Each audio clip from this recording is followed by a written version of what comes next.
Lord Voldemort having beer in a bar, painted by Vincent Van. Generate! Ooh! Oh my god! Wow, wow, wow, I have to give it. Now this is what I will start.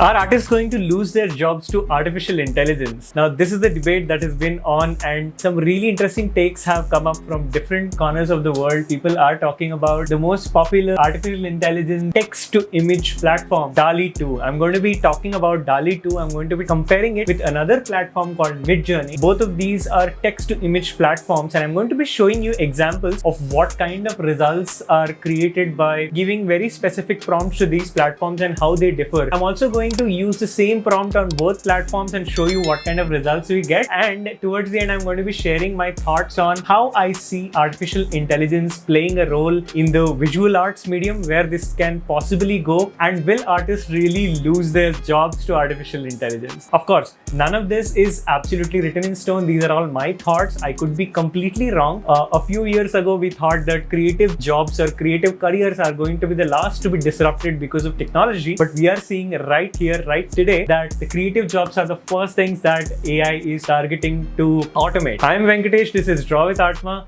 Let's jump right into it.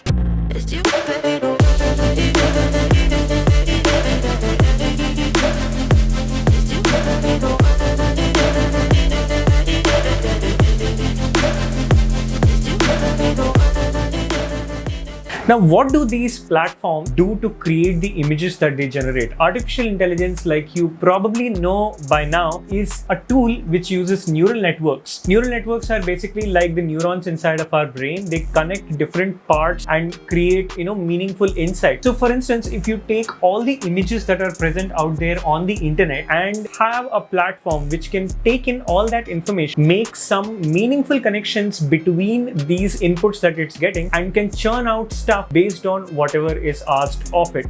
AI has already proven in other areas, like in games, where it can learn the rules of the game and over several million iterations can break the laws of the game and play it better than any human can play.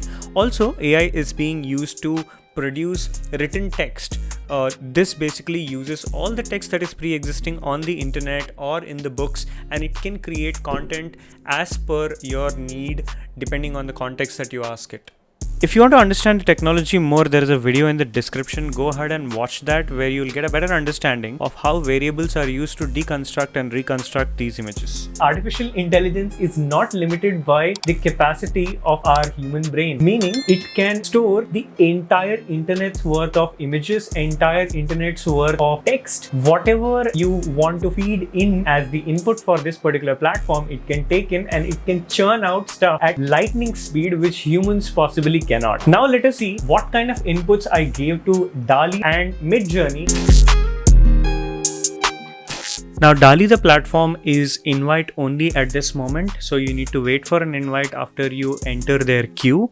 Once you have the invitation, you will receive an email, and you can go ahead, log in with your email ID. You can use any text description to type in the prompt that you want in the space provided, and you will get these 4 options.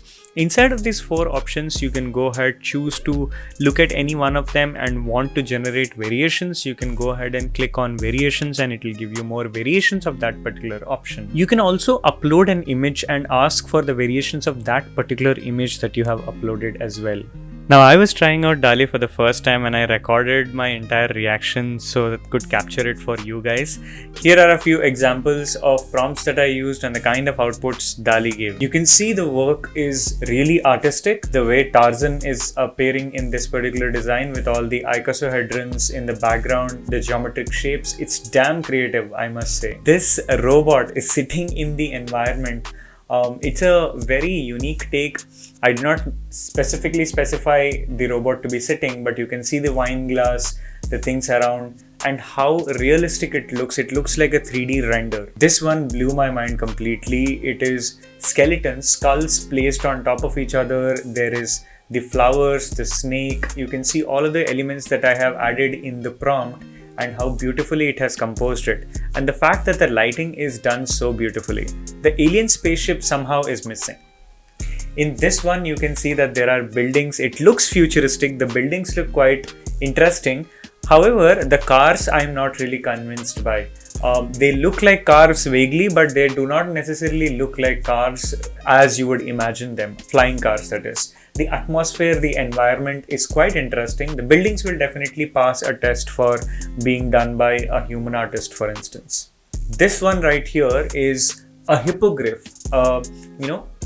Mythological character which seems to be floating in the air here, and the lighting and the way the background is done, the clouds, etc., the sunset scene is done masterfully. I must say the choice of colors looks very artistic. It looks like an artist would have chosen this style. It seems to have had some difficulty with a human body and a lion's head. This was a prompt I was trying, but it was just not getting it.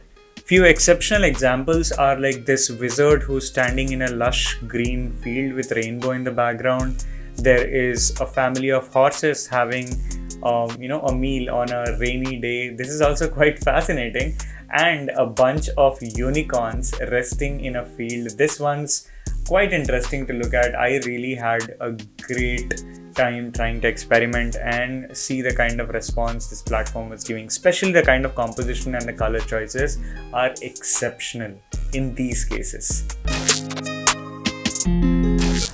Midjourney, on the other hand, is a bit more open. As you can see on your screen, the website is called midjourney.com. You can join the beta. You can sign in using your account if you already made one. Once you join the beta, you will be able to access their Discord. Now, Discord is basically the platform on which you will be able to use this. So once you go to Discord, you will be able to see all the different channels that are present, and you can go to something called the newbies room. Even when you are in a beta state, or say if you have joined and you are using it as trial, you will have to go to newbies, this particular chat room, and inside of this you will have to type /imagine and whatever the prompt that you want to type. Okay, you'll get this kind of a option to type the prompt. Let me go ahead and type some prompt to show you what it throws up and how it works.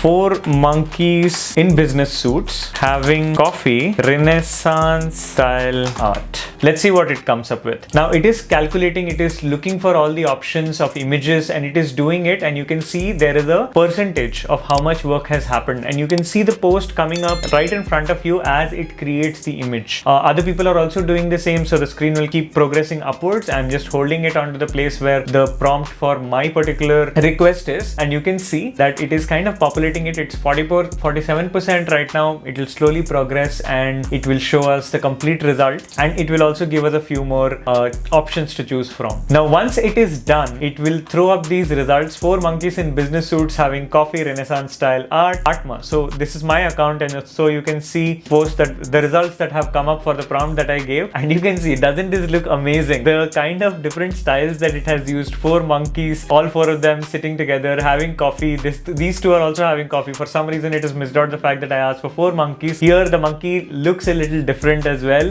What are the things that we can do beyond this now? You can either upscale out of these 4 images. U1, U2, U3, U4 are the options for you to upscale them. Meaning if you want one of these to be of a better resolution, you can click on that particular one. 1, 2, 3, 4. It will give you that image in higher resolution. The V1, V2, V3, V4 on the other side are variations. So if you want variations of any one of these, you can click on that particular number. Say for instance, if I want variations of V2, I will click on this particular one, and let's see what happens. You can now see that similar, composition, the kind of placement of the 4 monkeys and how they are talking, all of those things are similar, but still you are seeing some variations. I can also go ahead and upscale one of these if I want. For instance, let me show you what happens if I upscale one of them.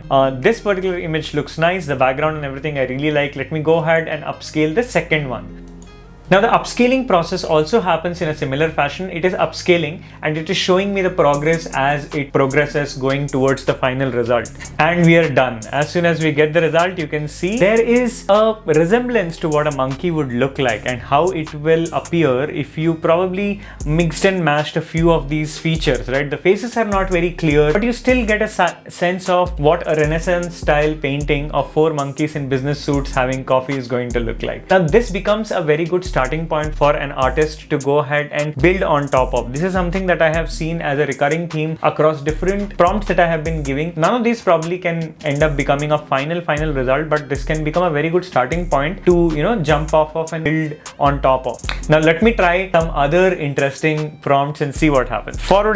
/ imagine Mona Lisa in the style of a 70s science fiction novel cover. Go. Isn't this fantastic? You can see that the essence of what Mona Lisa looks like has been captured, and it looks like a 70s science fiction novels cover. You can see the glow around the character. You can see this glow, the color usage, the contrast between the yellows and greens. Looks really interesting. Let us try something else now. Imagine an ancient Chinese painting of a teddy bear wrestling match.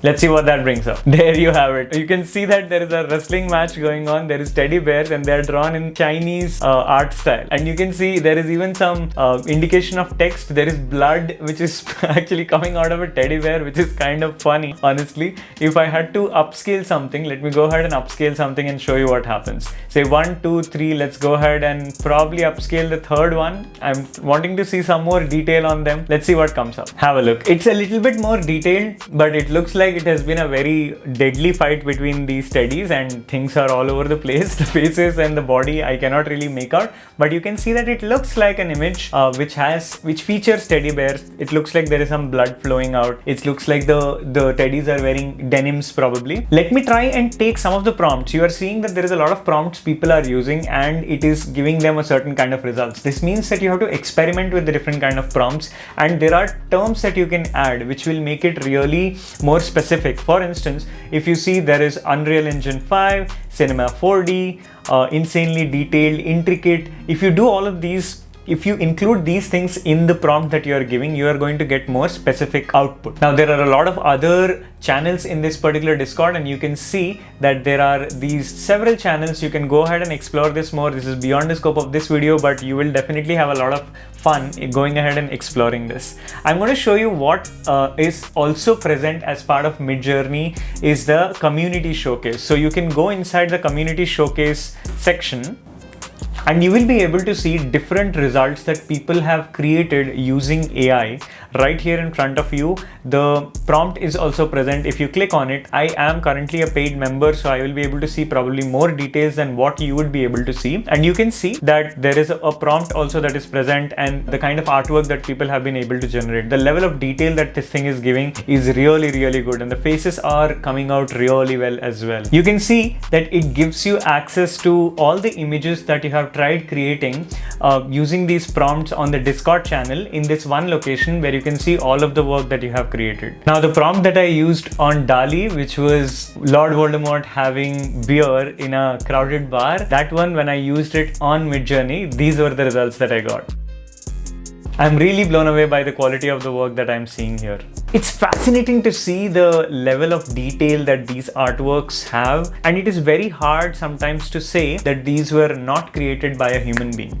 Now, how does this affect the lives of digital artists? And I'm seeing a lot of people lose their mind about the fact that people are going to lose their jobs and there is not going to be anything for artists to do because the AI is able to do it at such cheap cost and also so fast that the artists will not be able to compete with it. Let's take a pause here and think about which areas AI has already impacted and how it has affected the people who are involved in that space. AI has already been creating music, right? You can give a track to the AI platforms and it will create music which has a very similar, feel to it, very similar vibe to it. Does that mean that artists are not going to make music anymore? Have the artists lost their jobs? Musicians, are they not making music anymore? Think about that for a sec. You would have heard about deepfake technology, which was again creating a very similar situation, how people's faces were being replaced by another actor, another star, and everybody started screaming from the rooftops that this is going to completely destroy privacy. All kinds of chaos will be created because of deepfake technology, that one person's face will be put on another person's body and then,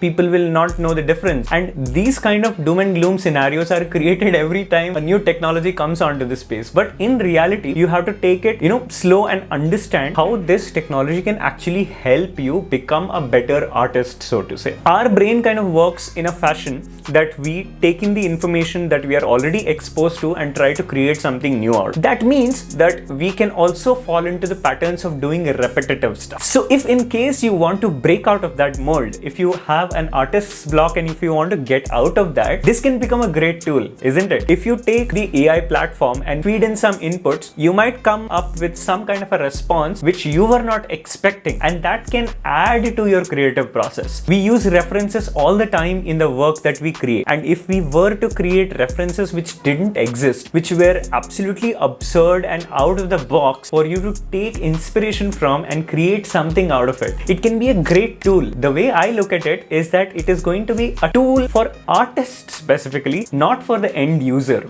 Bear this in mind. It is not going to be the client who's going to go into these platforms and type in what they want and get what they need and then just run with it, but actually artists are going to use these tools to get inspiration, get inputs for the work that they are doing, in turn create art which is much more evolved, probably different from their own previous work, and the variety in their work will probably increase. If somebody were to use these AI tools, there is a certain output that you get out of it. How do you make changes to it? The platforms might evolve in the future and it might give you the ability to tweak things, but there is that slight edge that an artist can add to an image generated by an AI. But for doing that, you need to know the rules of what works well. Right? You need to know the rules of visual aesthetics. You need to understand how design works to be able to add things to whatever is generated from the AI engine. And that a client can never do. They will need an artist to do that. And that is where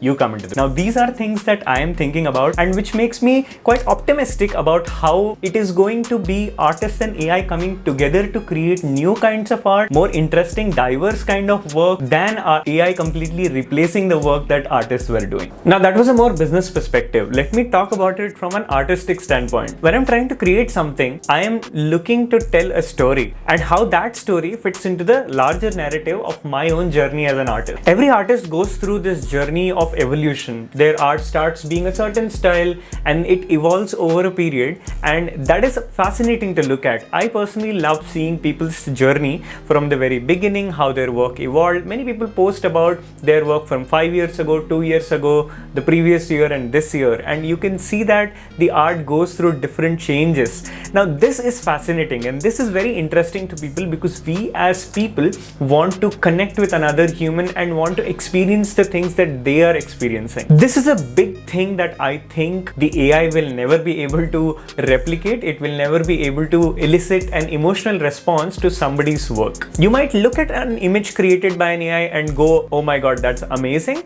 but you will never be able to appreciate it like a mountaineer climbing a mountain. A person who creates an art from scratch and builds it to the end point and you see it and appreciate it for the effort that goes into it, that is never going to be something that you get when you look at an image that is created by an AI. This is what makes people root for a certain artist's journey, their story, and get behind their work. All said and done, I am of the firm belief that people will want to associate themselves with the story and evolution of an artist, and they want to be inspired and look at the creations made by a certain human and enjoy it for the feeling that it gives them. I hope I was able to touch upon different perspectives with respect to what AI can do to artists and how it's going to affect the art world. I would love to know your thoughts about this. This is a hot topic and I would like you to go ahead and type in the comment section what you think is going to happen and how this is going to evolve into different areas, not only in static images, it might happen into animation, maybe movies. I would love to know your thoughts. Go ahead, type in the comment section. I will see you in another video with another interesting topic. Until then, take care, have a good day, bye bye.